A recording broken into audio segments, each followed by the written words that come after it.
Good evening and welcome to Scotland at 7 on this, the 1st of October 2024. This is Broadcasting Scotland's nightly news programme, and I'm Douglas MacKenzie, bringing you stories from Scotland and around the world.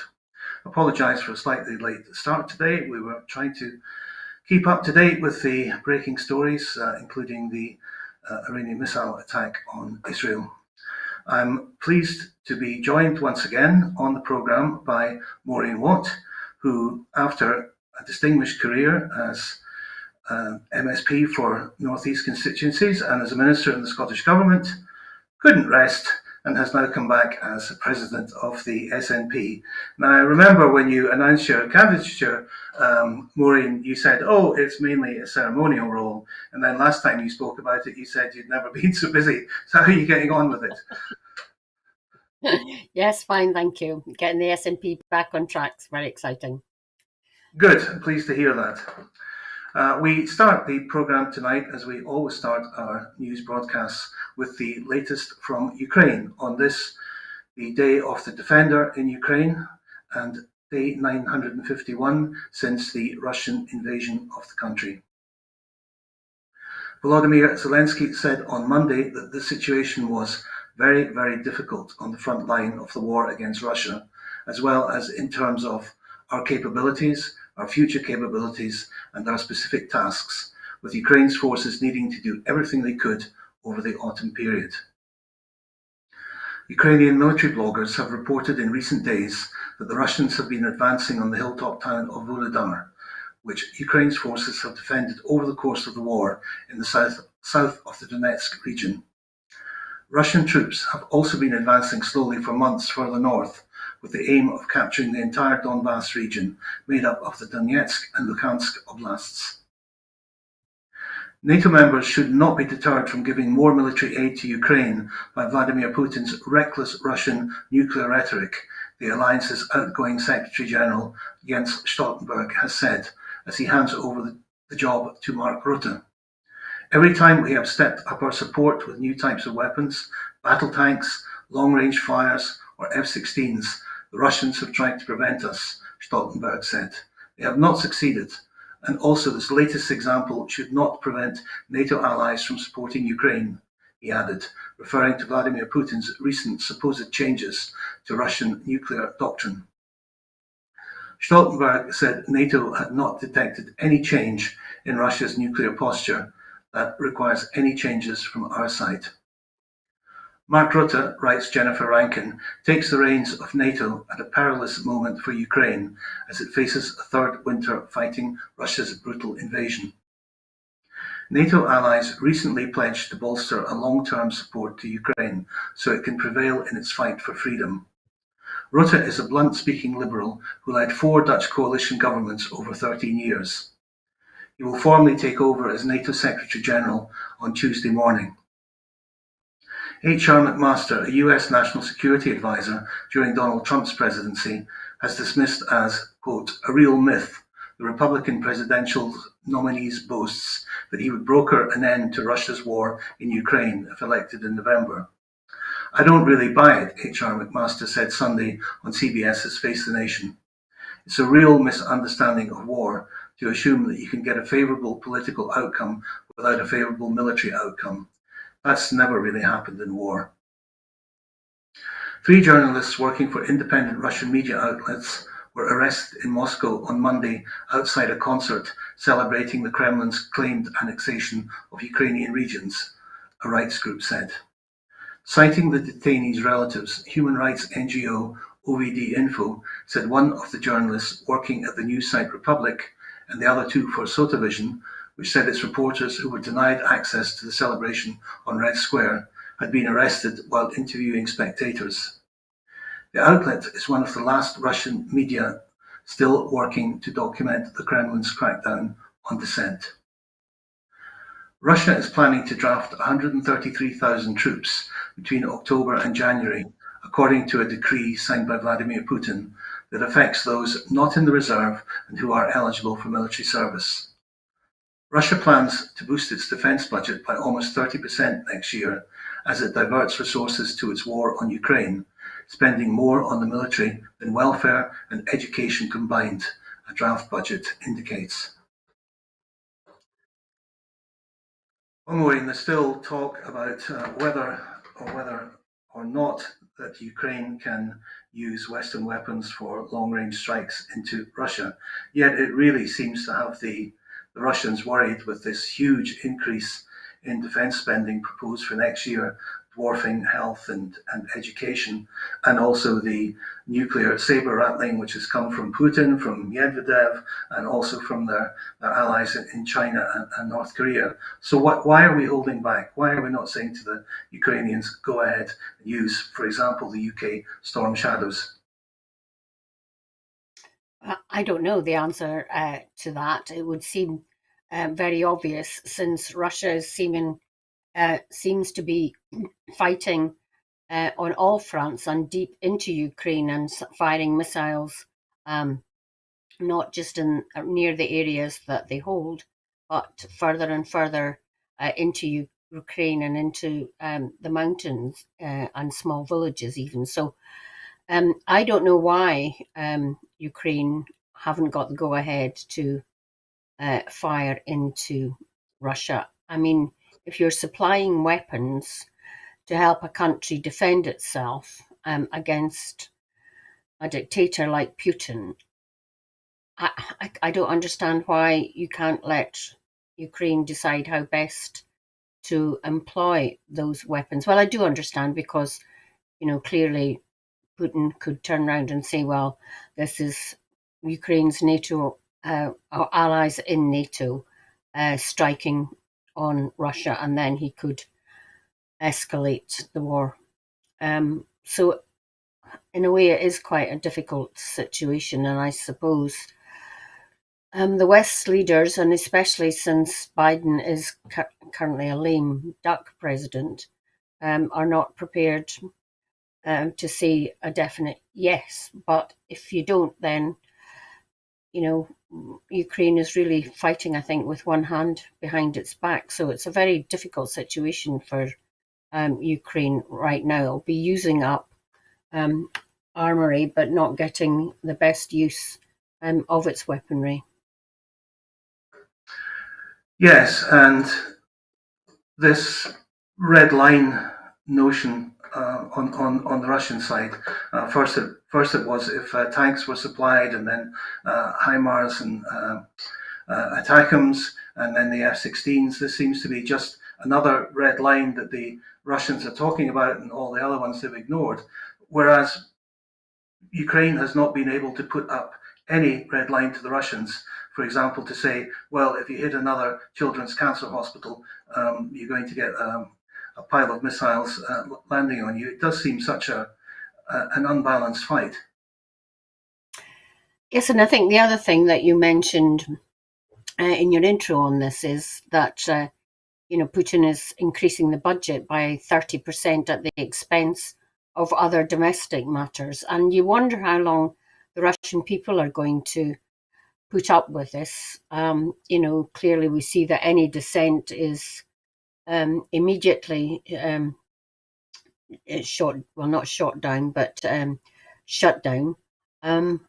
But, are the Russian people likely to demonstrate en masse and bring down Putin? Because in a way, something like that is something that's, I think, has got to happen. And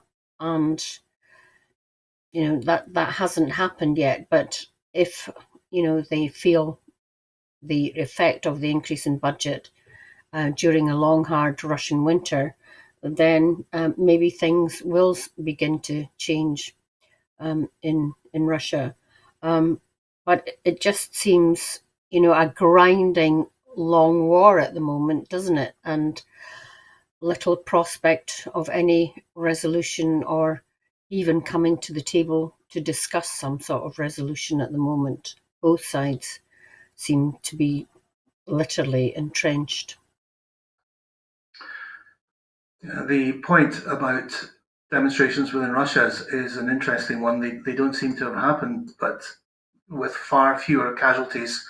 It was the mothers of soldiers which stopped Russia's war in Afghanistan. So I suppose we just have to wait and see, as you say, if the hard Russian winter changes attitudes amongst the population. Turning now to another apparently intractable problem, and the latest from Israel and Gaza. The Israeli military has begun what it called a limited, localized and targeted ground operation against Hezbollah in southern Lebanon as it continued shelling areas close to the border and carrying out airstrikes on the capital, Beirut. Israel's military spokesperson ordered the residents of about 30 border villages in South Lebanon to evacuate. Earlier, an IDF spokesperson claimed there had been heavy fighting, but a later statement to Reuters from a security source suggested there had been no direct engagement between Israeli troops inside Lebanon and Hezbollah. Israel's military spokesman Daniel Hagari said Israel would do whatever is necessary to avoid a 7th of October style attack happening again on any one of our borders. He claimed Hezbollah had turned Lebanese villages near Israeli villages at the UN-drawn Blue Line into military bases from which to spring an attack.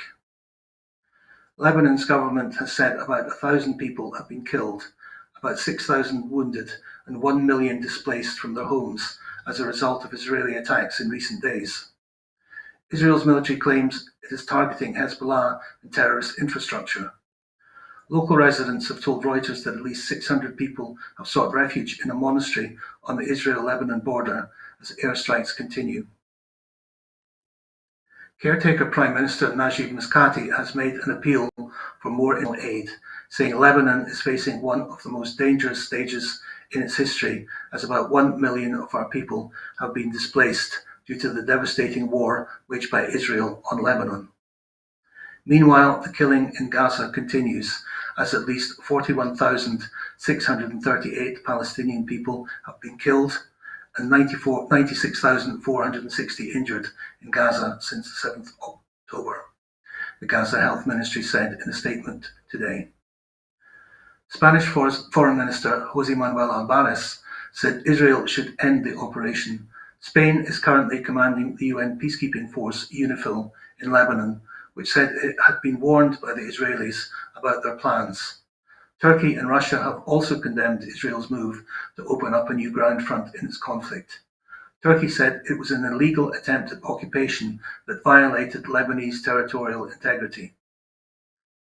One of the UN social media accounts posted to remind members that Article 2.4 of the UN Charter states that, quote, all members shall refrain in their international relations from the threat or use of force against the territorial integrity or political independence of any state. Israeli airstrikes have also reportedly hit Syria. Syria's official news agency Sana said early on Tuesday the country's air defense systems had intercepted 3 rounds of strikes in the Damascus area. The Palestine Red Crescent Society reports that 2 of its staff were fired at with live ammunition by Israeli security forces at the entrance of Balata camp in Nablus when they were trying to transport an injured person. 1 Palestinian was killed by Israeli forces in Nablus, while Israeli media report 4 of its security forces were wounded. Iran is reported to have launched almost 200 missiles in retaliation for the Nasrallah killing. I think, Maureen, the last time we spoke on this program, we were talking about Gaza and a little bit about the West Bank, and since then, Israel has attacked Lebanon, put ground forces in, has struck the Houthis in Yemen. There was reports that a missile had fallen on Jordan. Tonight, no doubt there will be an Israeli response against Iran tomorrow in response to these missile attacks. It seems to be almost completely out of control. Yes, and it is. It has all come after Netanyahu's dreadful speech at the United Nations last week, and he seems to be just making enemies, if they weren't already, of everyone in the Middle East, and determined to cause a conflagration in the Middle East, which will just upset and destroy lives in so many countries. I mean, the fact that tonight we're getting reports of Iranian missiles targeting Israel shows that it could well, just become, as I say, a conflagration in the Middle East, with so many countries being targeted by Israel, whether they were stray missiles into Syria or whatever. But just wholesale going into Lebanon in pursuit of Hezbollah looks to me as if they're going to do the same in Lebanon as they did in Gaza, just completely destroy it in order to destroy Hezbollah. Whether they think they've destroyed Hamas in Gaza completely, I don't know, because there are still Israeli troops there. So whether they think they're strong enough to fight on so many fronts is just delusion on the part of Netanyahu, or a reality, is difficult to know at this stage. But certainly it's very, very worrying news coming out of the Middle East this week. Indeed, and I'm sure it's going to continue for quite some time. Turning to Britain now and the Tory leadership campaign. In headlines today, it has been reported that Kemi Badenoch has said too many people are living off government and too many students going to university. Speaking at a fringe meeting organised by The Spectator, Badenoch was being interviewed by Fraser Nelson, the outgoing editor. Her comments followed her remarks over the weekend about excessive maternity pay. Despite criticism of her remarks, she remains one of the front-runners to go through to the final two, who will then be voted in by party members. Robert Jenrick, the other front-runner, is facing condemnation for claiming that UK special forces are killing rather than capturing terrorists because of fears that European laws would free any detained assailants. In a campaign video launched on X, the Conservative leadership candidate made the statement while listing reasons for leaving the European Convention on Human Rights. His claim has drawn criticism from Labour, a former Attorney General, and a former Army officer. Former UK Security Minister and leadership candidate Tom Tugendhat has criticised Jenrick's claim, saying the comment showed a fundamental misunderstanding of the law of war. During the Q&A on the conference stage earlier, James Cleverly, the former Home Secretary, claimed dozens of asylum seekers would have been sent to Rwanda by now under the Tory deportation scheme if the election had not been held in the summer. Meanwhile, Popular Conservatism, or Popcon, has released the results of a survey of party members, suggesting more than half of them favour a merger with Reform UK. Some 30% of the respondents said they tended to support the idea, and 23% were strongly in favour. The survey covered 470 members. The quality of the debate in this leadership contest, Maureen, seems just abysmal. As your former colleague Linda Fabiani said to me on the Full Scottish programme yesterday, it seems to be just a contest of who can be beastlier about asylum seekers, refugees, and immigrants. Yes, I would agree with Linda, but I just can't believe how bad it is. I mean, there's no themes of anybody apart from maybe Tugendhat, but he is just far to the left, I think, for the remaining Tory party now. And it is a contest of who can go furthest to the right without saying that they're going to merge with Reform, which, by the way, I don't think will be a possibility. I can't see Farage agreeing to a merger. I mean, the whole ideology of Reform is to try and just disrupt and destroy, so that they can come in and do whatever they want in some sort of dictatorship, some sort of Trump-like state. So whether enough not moderate, but sensible Tories who will choose somebody who can perhaps make the Tories re-electable again. Not that I'm saying that's something you want to see, but you do want to see a credible opposition, although it's going to be difficult with only 121 MPs, even if they do get themselves sorted out. But I was also listening or reading about what Truss had said at a Fringe meeting, and honestly, I mean, she really is off the wall. So if people are, wanting to listen to her, it just beggars belief of how awful the Tories have become. I mean, they are so far away from people like where Tories when I was young, the likes of Alec Buchanan Smith and George Younger. I mean, they would, I doubt if they would even manage to be in the Labour Party now, but the whole way that politics in Westminster and in England is moving so far to the right is really so worrying. Um, and it's just not with any coherent policies that makes me more and more determined every day to go out and convince one more person that they should be voting for independence for Scotland. Yeah, well, what seems bizarre to me is that it's not as if there's nothing for the Tories to campaign on. And the Labour government has had such a rocky start. There are so many topics that they could pick up on and make hay in their campaigns. I mean, you don't go out in the street and hear people talking about Rwanda or what special forces are doing to potential terrorists. They just seem to be so far away from the everyday concerns of people struggling to heat their homes and buy a home and buy groceries.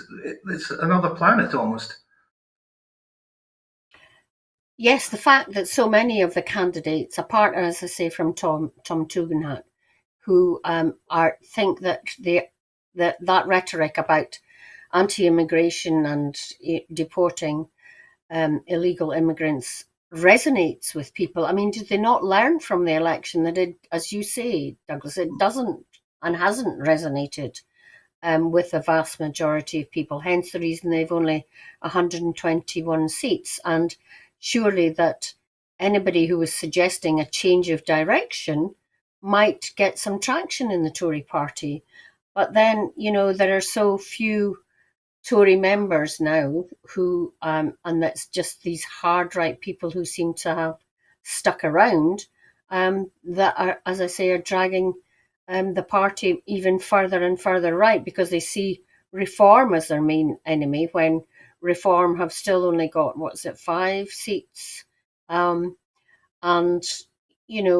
whereas most of the people, the voters, are in the middle ground, and the middle ground, as I say, has shifted to the right. And I think, over time we will probably see a rebalancing or hope to see a rebalancing, but you're not seeing it anytime soon.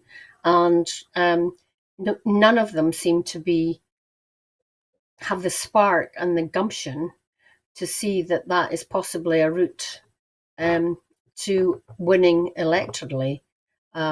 Not, I don't suppose, in the next 10 years, but I suppose we should be grateful that while they're fighting among themselves, it gives the SNP in Westminster a chance to show again that they are the main opposition to both Tories and Labour. Well, looking at Labour and the government now, the Resolution Foundation think tank has said that Secure Starmer will do more to support vulnerable households who will no longer be eligible for winter fuel payments, as well as those who were never eligible after its research found 7.7 million households were likely to struggle to heat their homes this winter. Starmer has faced sustained criticism over the government's decision to cut winter fuel payments for all but the poorest pensioners receiving pension credit. From today, the energy price cap set by the industry regulator Ofgem and covering October to December has risen by 10% to £1,717 a year for an average dual-fuel household in the UK paying by direct debit. The increase adds to pressure on household bills just as temperatures drop and many consumers switch the heating back on. An increase in wholesale energy costs has pushed up bills, and the new cap represents a significant rise from its previous level of £1,568, which had been in place since July. Annual bills remain far higher than before the energy crisis, which began in 2021 and was exacerbated by Russia's full-scale invasion of Ukraine the year after. The analysis of government data found that 37% of all households faced fuel stress, defined as families needing to spend more than 10% of their income on heating their homes, excluding housing costs. It found that 77% of single-parent households are likely to experience fuel stress this winter. Last month, Labour MPs voted through the government's plan to axe the winter fuel allowance, which was £200 or £300 depending on the recipient's age, for all but the poorest pensioners on pension credit. The report there talks about an energy crisis, but there isn't really an energy crisis, is there? We look at the price of electricity being dropped by a fairly large proportion in Ireland, which we'll cover later, and also very generous payments to pensioners and in their budget today to others for energy in Ireland. This is a British crisis, a UK crisis. And I also remember when it was first announced, I asked you if you thought that this was just a bit of bad news. The Labour government was going to get out early on. Would it run and run? Well, it certainly has run and run, hasn't it? It's dogging them every day. Yeah, I mean, this is private utility companies at their capitalist worst. And as you say, other countries do not have the levels of fuel prices that we have in the UK. I think my daughter in France pays about a third of or the prices in France are about a third less than they are here. So, and as you mentioned, in Ireland, they are not at the level they are here. So there's clearly something going on here that it's totally, the energy companies seem to be totally unregulated.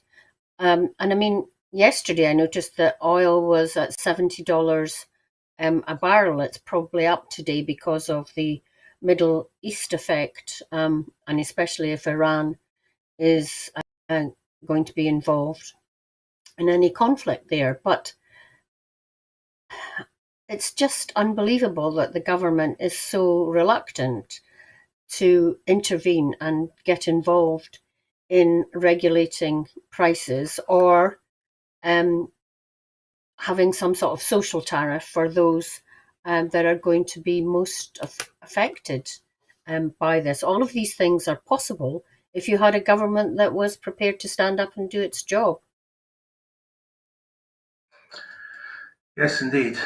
Staying with economic stories, data provider S&P Global has reported that business confidence among factory bosses fell to a 9-month low last month, and at the fastest pace since the COVID-19 pandemic hit the UK 4.5 years ago. They say that the autumn budget led to a wait-and-see approach to decision-making, with production and new business slowing last month. This finding is in line with this morning's warning from the Institute of Directors that bosses are gloomier following the warnings that Rachel Reeves' first budget will be tough. Although output and new order growth eased, S&P's UK manufacturing PMI has remained in growth territory at 51.5, down from August's 26-month high of 52.5.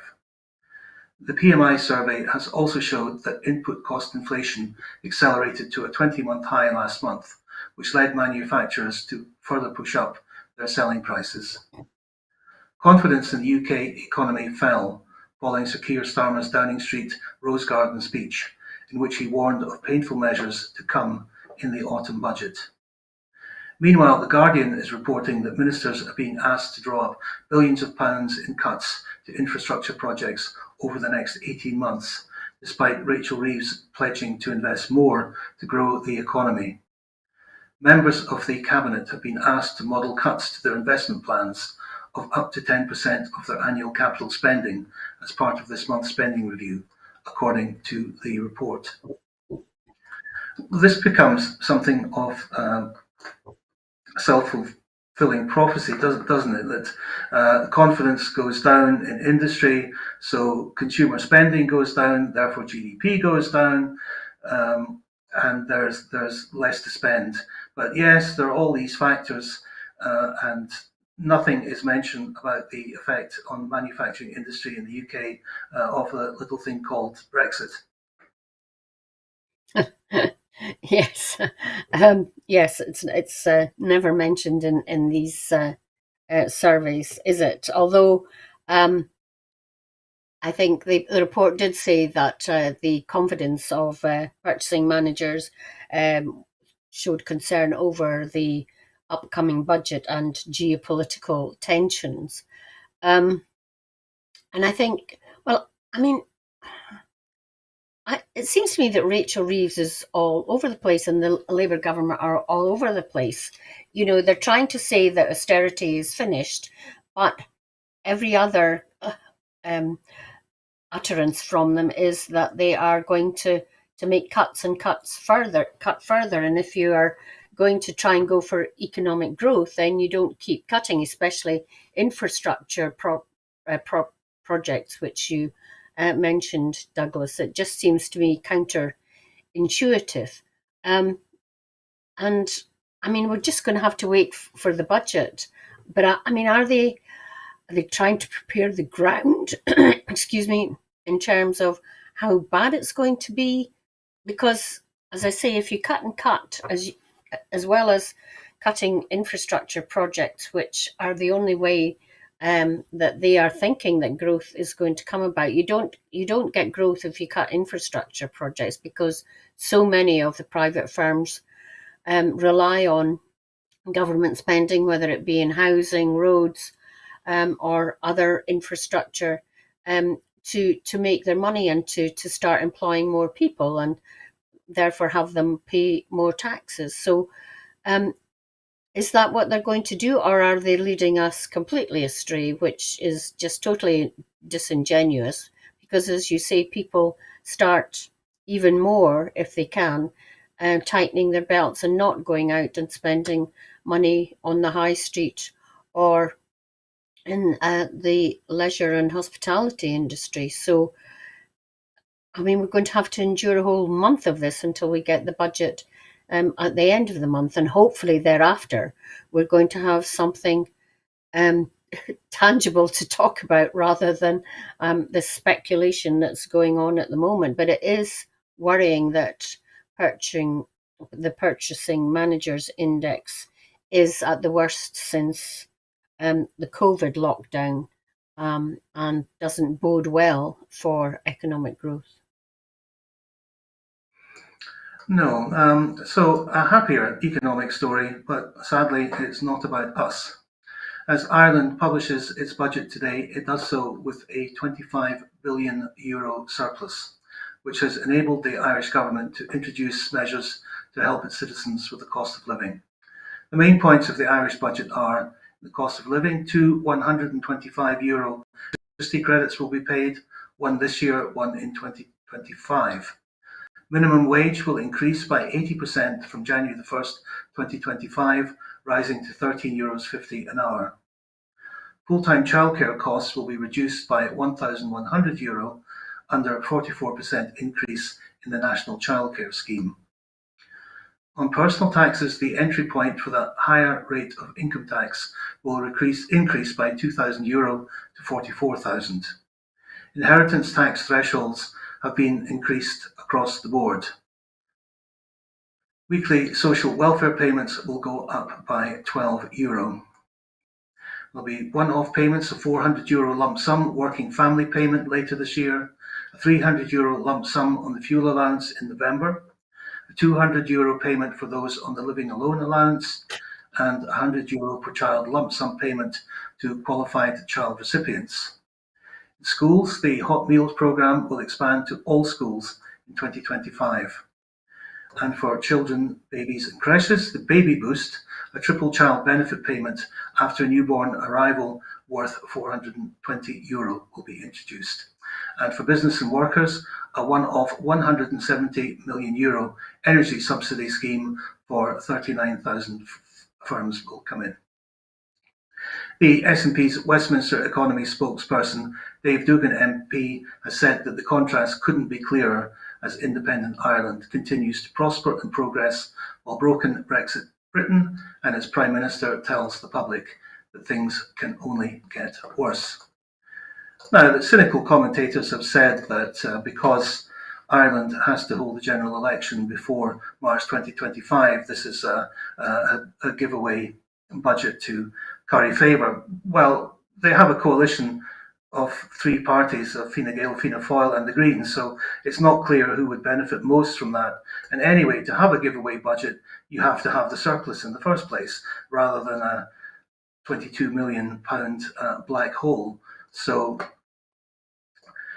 I know you're very keen, Maureen, from previous programmes to compare Scotland with places of a similar size. So we have a population of 5.5 million. Ireland has a population of 5.1 million. So very similar.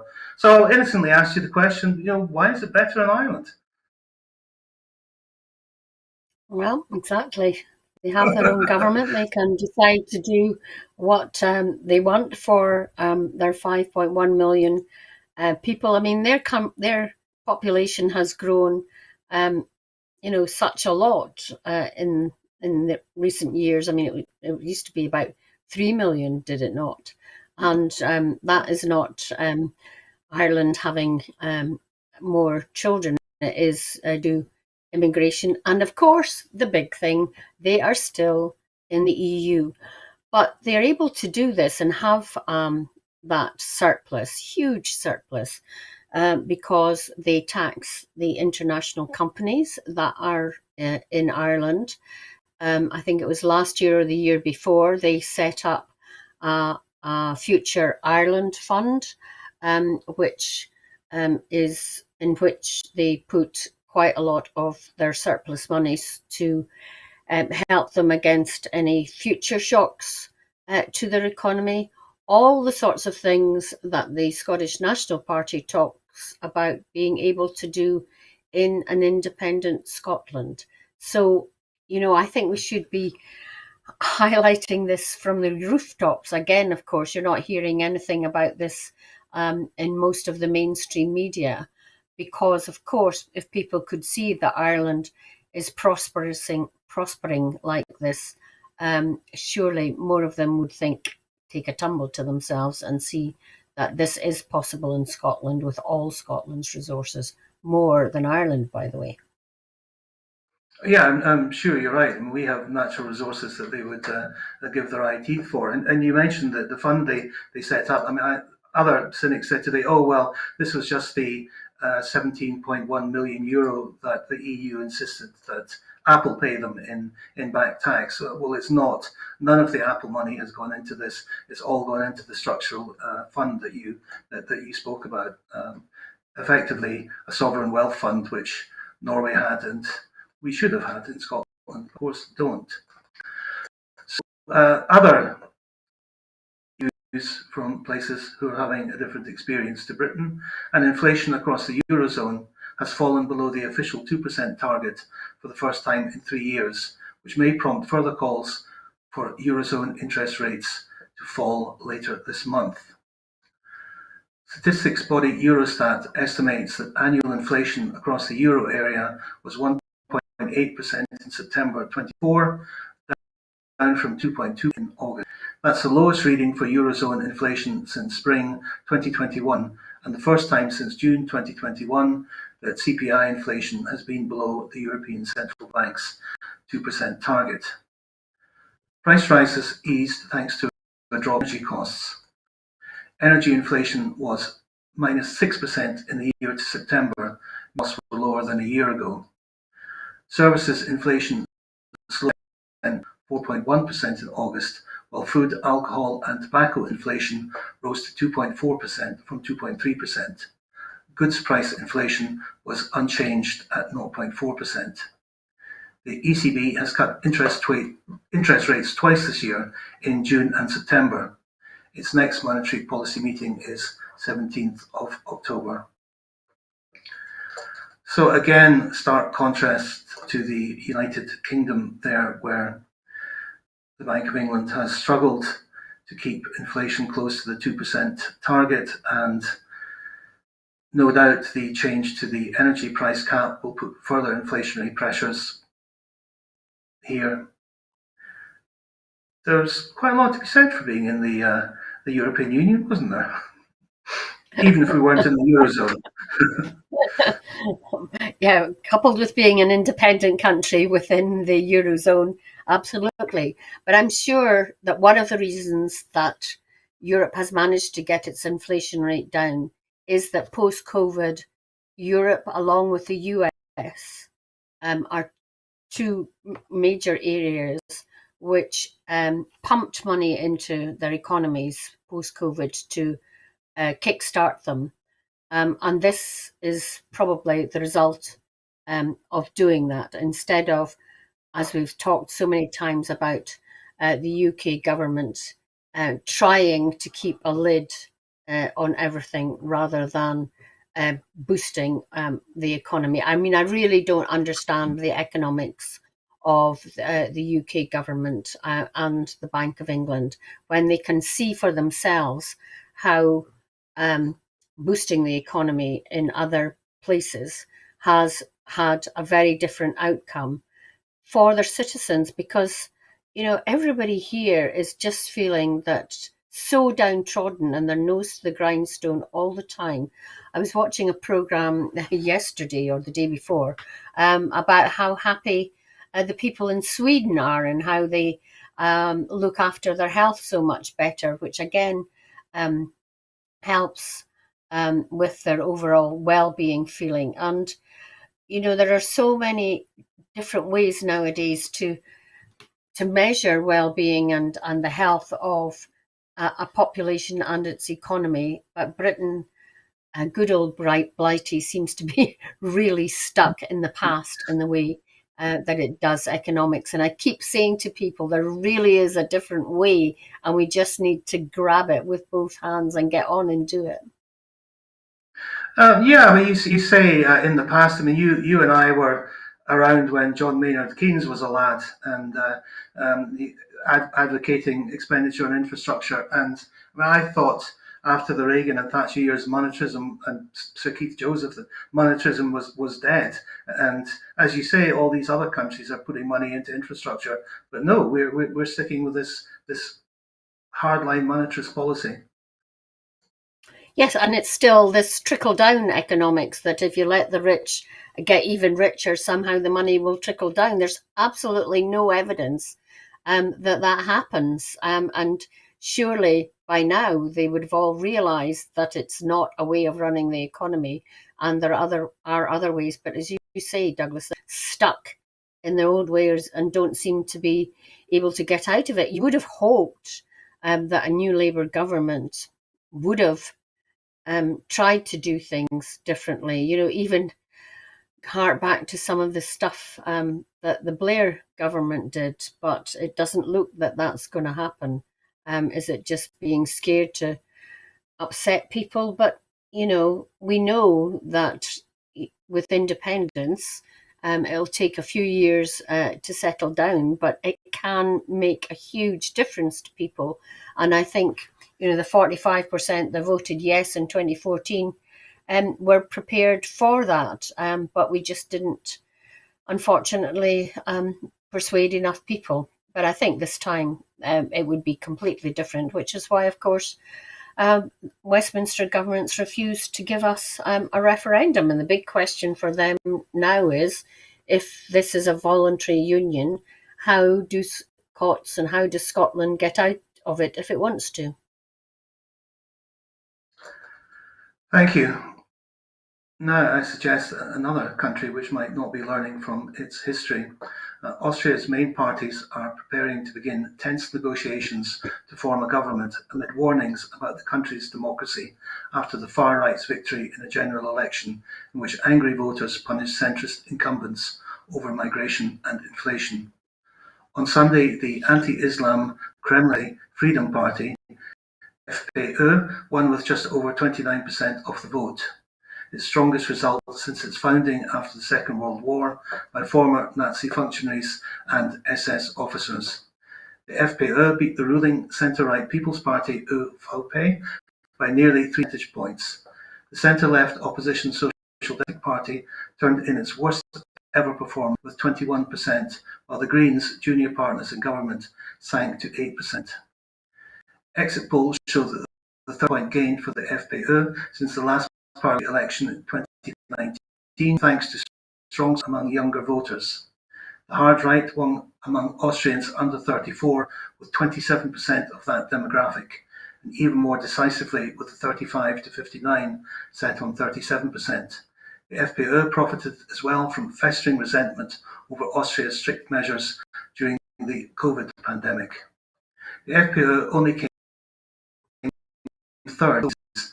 Instead, they gave their support to the ÖVP of the Chancellor Karl Nehammer with 38% and the SPÖ on 24%.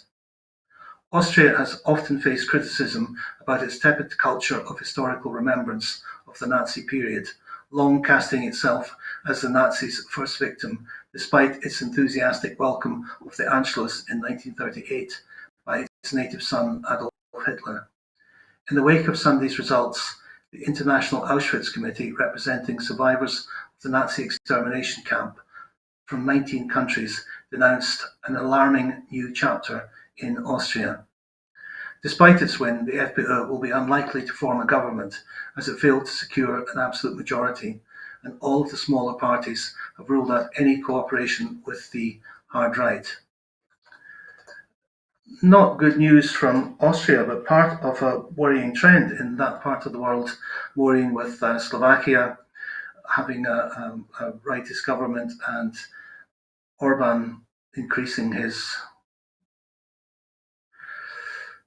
world influence, should we say, from Hungary. So there is this little belt of pro-Kremlin countries forming in the South Central Europe. Yes, it's interesting that all of them are pro-Kremlin. You wonder where on earth that comes from. Are they getting help from Putin? It'd be interesting to see if that can be proven or not. But the fact that they're extremely right-wing and in pro-Putin seems to be really weird, because, I mean, you could say that in France, the far right did very well, and all the other parties are having to come together to form a coalition to keep the far right Marine Le Pen's party out.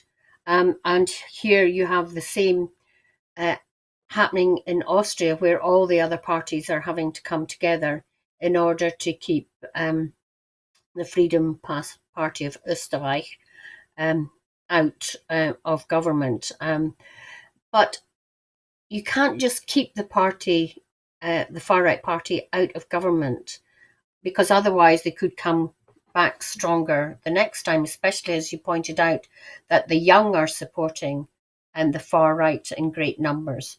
So the other parties will have to come together on a platform that is attractive to more and more Austrians, rather than the platform which the far right are putting forward. And I think that's going to be really difficult. What exactly is it that people want from their governments these days, or are they prepared to be taken in by the kind of chaos that Putin and the likes of Trump think are good ways of running a country, just to keep people in their place?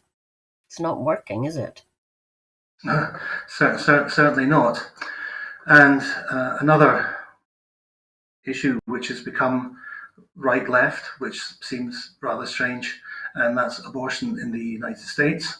A judge in Georgia has overturned the state's 6-week abortion ban, ruling that the ban is unconstitutional and blocking it from being enforced. In his 26-page opinion, Judge Robert McBurney ruled that the state's abortion laws must revert to what they were before the 6-week ban was passed. Georgia's 2019 law remained blocked while Roe v. Wade was still in force, but went into effect after the US Supreme Court overturned Roe in 2022. Judge McBurney wrote, "When a fetus growing inside a woman reaches viability, when society can assume care and responsibility for that separate life, then and only then may society intervene."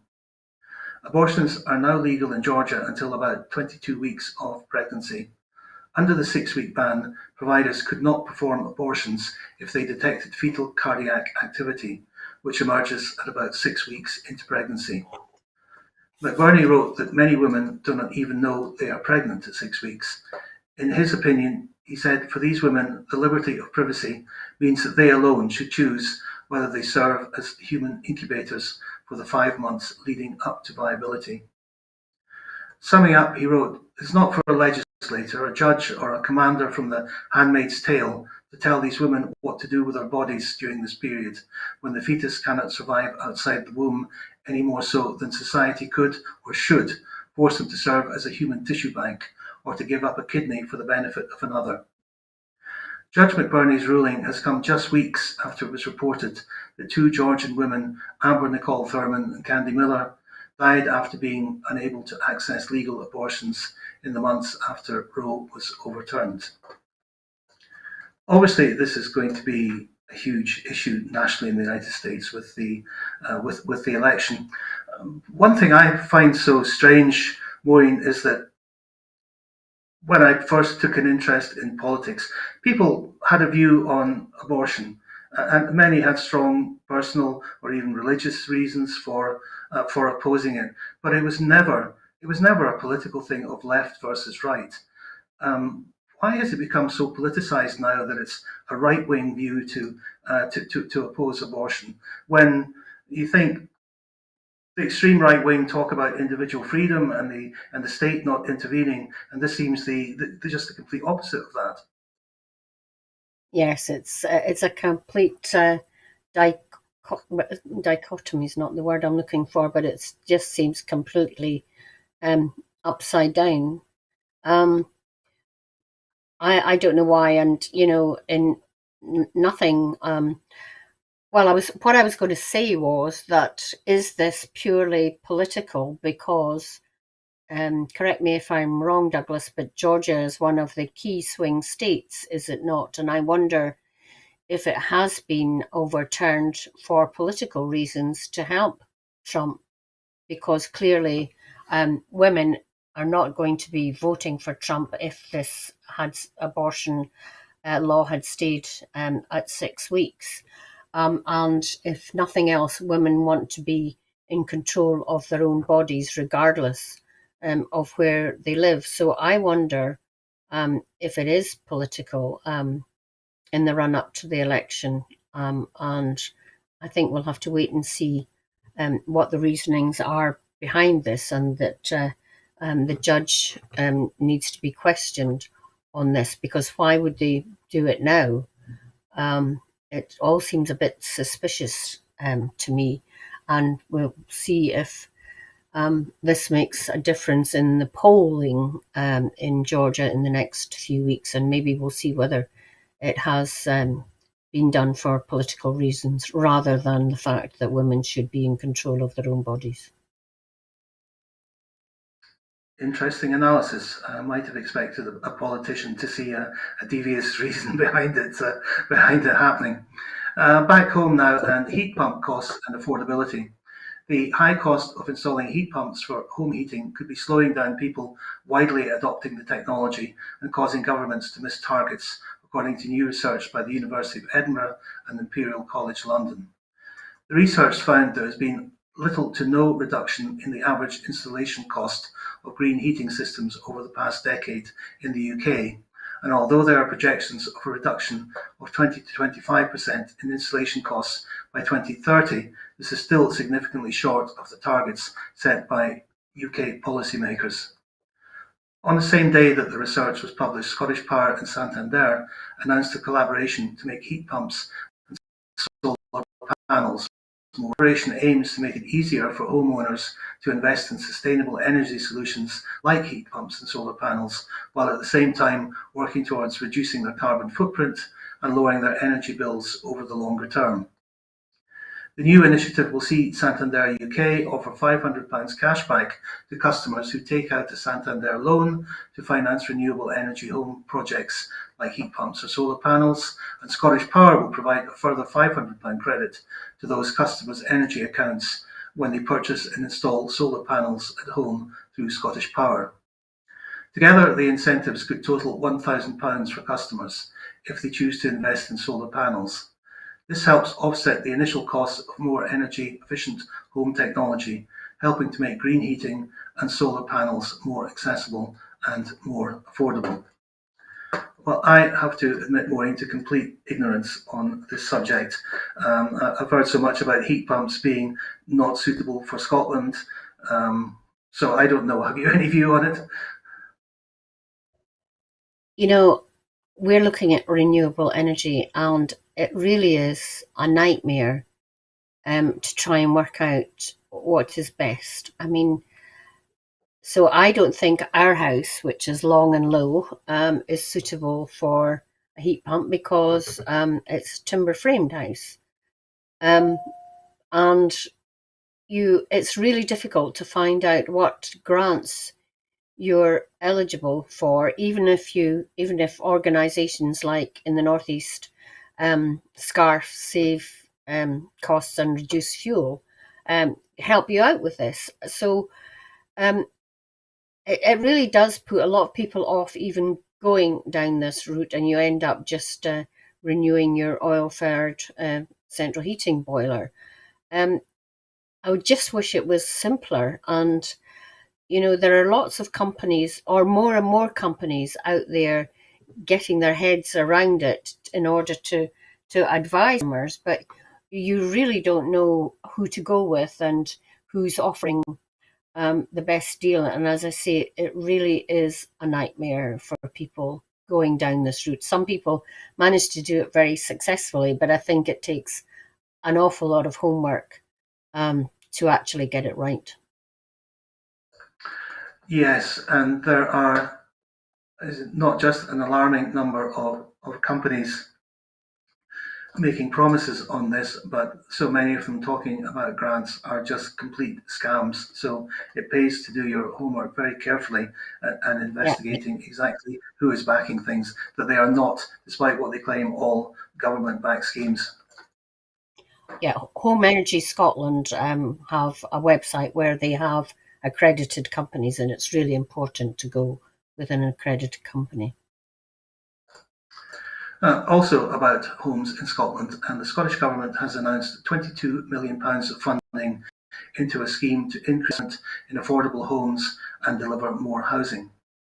As part of Scotland's charitable bond programme, the Scottish Government has provided funding to issue 2 new bonds via finance intermediary ALIA, the housing providers Link and Cairn Housing Association, to provide support for more than 150 new homes. The programme, which has been running since 2014, provides loans to social landlords to construct new affordable homes, with the interest being reinvested by the Scottish Government into the affordable housing budget to support more homes for social rent. This latest extension will see the total number of bonds issued increase to 40 and a total investment of more than £482 million.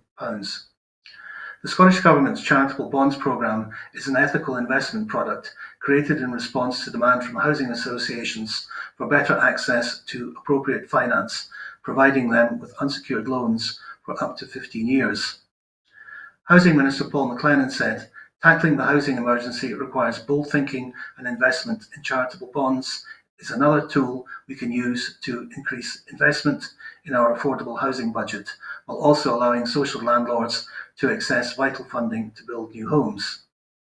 This has been a successful model in the past, but is reliant on financial transaction funding from the UK government. This funding, which is vital in house building, has been cut by 62% since 2022. While we are demonstrating what we can do with the devolved powers and levers we have, it is vital that the UK government reverses that cut so we can increase investment in the affordable house building sector. We have a track record in affordable housing with 133,000 homes delivered since 2007, 93,000 of which are for social rent. However, tackling the housing emergency requires joint working from the Scottish and UK governments and local authorities. Now, I know in England they approach this in different ways, but over the same period, I see the House of Commons libraries reporting that the proportion of social housing in England has fallen from 20% to 16%. And London Housing Associations earlier this year was saying that they had a 76% fall in funding for social housing. So this is a big thing for Scotland. First of all, the new houses being built, which the housing minister noted today. But I remember back in April, Humza Yousaf also announced a large amount of funding for taking homes and converting them so that they could be suitable for first-time buyers, that were essentially derelict. But there is that big cut about the funding still being available. Yes, I mean, I think the Scottish Government, recognising the situation with housing, are trying to do everything in terms of, as you say, bringing. I mean, some councils have a huge number of voids and are not getting them brought back into suitable accommodation in a timely manner. And some councils are better at doing this than others, but some have a hugely long turnaround. In addition to that, councils are being urged to buy back housing where appropriate. But I think this tie-up with social housing landlords is a good one. I mean, I'm all in favour of housing associations and them building more housing. I had a very successful project where the Scottish Government worked directly with a housing association to build good quality housing on the old site of the Craiginches prison in Aberdeen when it became Grampian Prison up in Peterhead. A new one was built there. So there are examples of this happening, and I think this is a way forward. The other thing that worries me is that the acquisition of land for social housing can be quite difficult, and the land banks and derelict land. I think there was a thing in the Press and Journal today, a long article about all the derelict land there is and who owns it, or who we don't know even who owns some of it, that is available in cities like Aberdeen.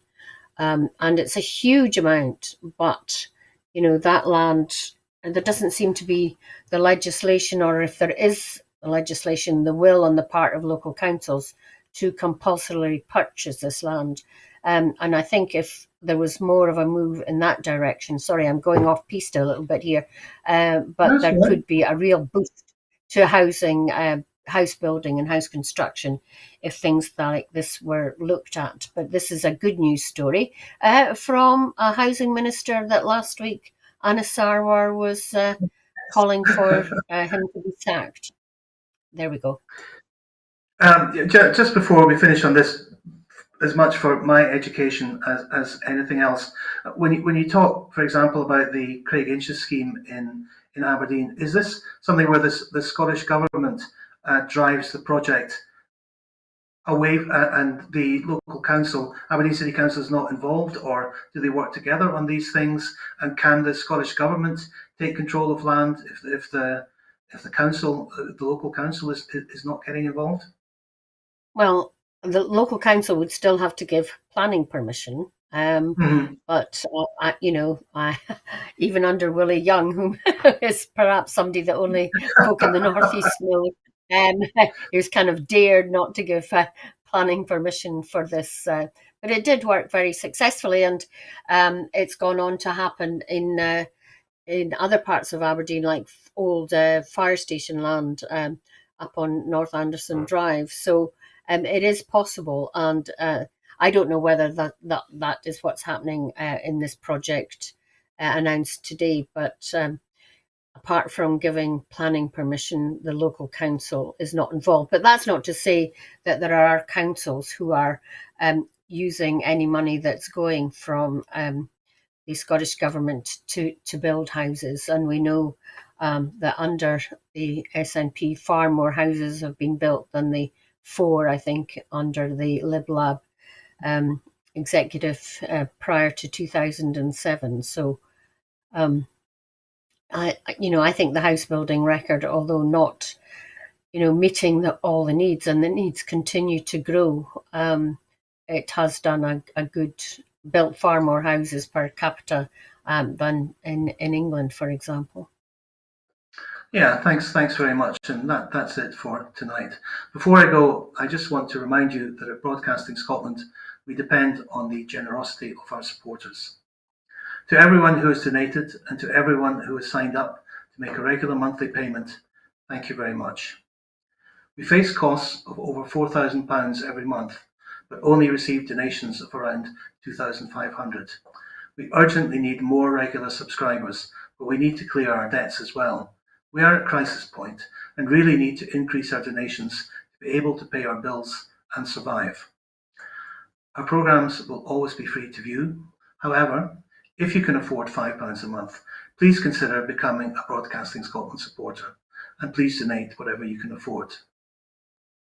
So thank you very much to my guest, Maureen Watt, some very interesting contribution tonight. And thank you again to all of you for watching, and please join us again on Broadcasting Scotland.